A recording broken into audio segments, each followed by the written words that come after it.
whatever the reason you're doing business, let me say this, whether you start big or small, I want you to understand there's no better time to start a business than right now.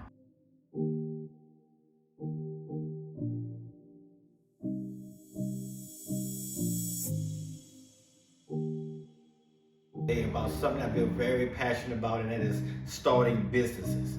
One thing that has happened since the pandemic, as I shared last week, is that there is a massive amount of people who's exiting jobs. A lot of people say, where are these people going?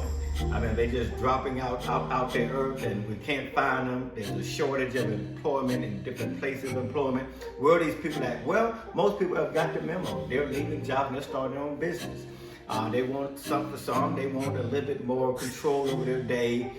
They don't want to be structured in. Some of them say, well, you know what? I have a vision. I have goals, and I want to put them on the platform myself and to just kind of see where it goes. Well, whatever the reason you're doing business, let me say this, whether you start big or small, I want you to understand there's no better time to start a business than right now. Foundation of the business is exactly what it needs to be.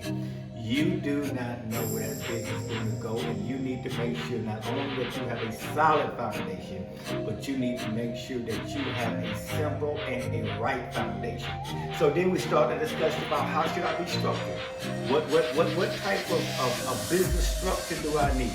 When I look at social media, when I'm reading books, there's so much information out there, so many different types of business structures out there. Where should I start? Well, I want to share a business structure with you today, and again, this is one I shared last week. Didn't get into detail, but I want to do it this time. It's the sole proprietorship. That is the simplest business that you can start. You don't have to go to the state, the Secretary of State. You don't have to do bylaws. You don't have to do organizing agreements. All you have to do is say, you know what, I have a vision. I have a goal in mind. I have something that I believe God has given me that I want to use to be able to make a great impact in the world.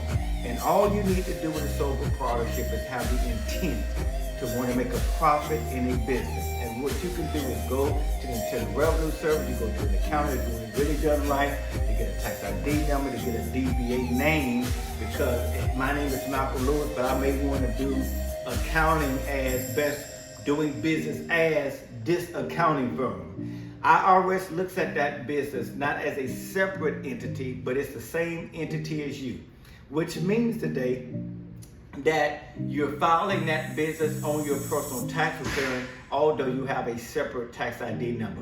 What are some of the benefits of sole proprietorship? Again, one of the benefits is it is a simple platform.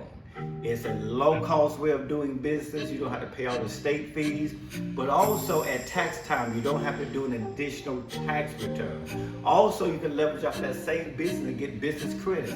Sometimes people don't know it. When you have certain employees that they in a certain criteria, have a certain criteria about themselves, you can actually get a tax credit, and you didn't even put any money in the system. So sole proprietorship, I always recommend. What are the businesses that are better fit for sole proprietorship? First of all, it may be a business that really you're doing the business, but you don't know where it's going to go. You're not putting a lot of time in it, but it's just maybe for supplemental income. Maybe it may be a lawn care business. Maybe it may be a business that's somebody who's doing alterations on the side. They will go to IRS and come to an accountant, and we can get them started with a sole proprietorship. Again, that is the simplest version, but you are in business for yourself. You have to go to the accountant and see if you need to get a business license. That's up to the accountant that you're actually operating in. Again, I do recommend you start here if it's a very simplified business and the income every year is not over $20,000 to $30,000.